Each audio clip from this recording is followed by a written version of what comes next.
Сәлеметсіздер ме оқырмандар? Біз қысқа бүгін салат дайындаймыз. Оны аты лечо дейміз. Бұған болгарский перец, морковь, чеснок, острый перец, помидор, қант, тұз, уксус, сұйық май керек. Болгарский перецті 4 прыштық кесіп болады, соломка қылып кесіп болады. Помидорды тоже соломка қылып мындай қылып кесесіздер. Мен көрсеткендей. И мынаны корейский теркадан морковьті өткізесіздер. Полный описание қанша грамм, описаниесінде жазамын. Міне қазанымызды қыздырып, оған сұйық майымызды құйып аламыз.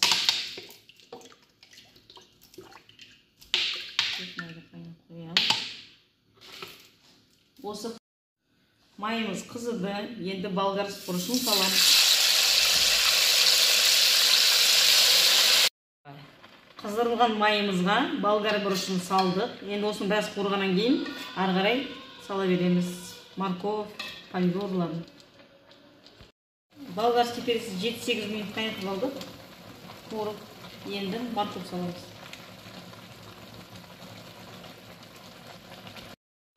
Менің ыдысым кішірек болып кетті, сол үшін салат екіге бөлдім. Сіздер үлкен ыдысқа салсаңыздар болады.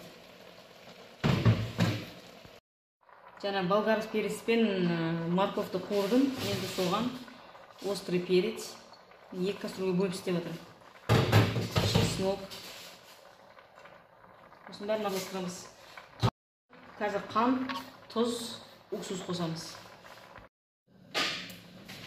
Міне қанттың бәрін қостым. Тұз, қант, чеснок. Енді осыған 1 қасық уксус қосам. 1 литрға 1 қасық. Мынаған мен 2 қасық қостым. Міне салатымыз дайын. Осындай болу керек. Дәмі кисло-сладкий болады. Кішкене острыйлау. Кішкене ғана острыйлау. Енді осыны арнада дайындалған банкаларымызға құямыз. Міне лечомызды қайнатып, банкаларға құйып қойдым. Енді осының крышкасын жауып, қыста жеулеріңізге болады.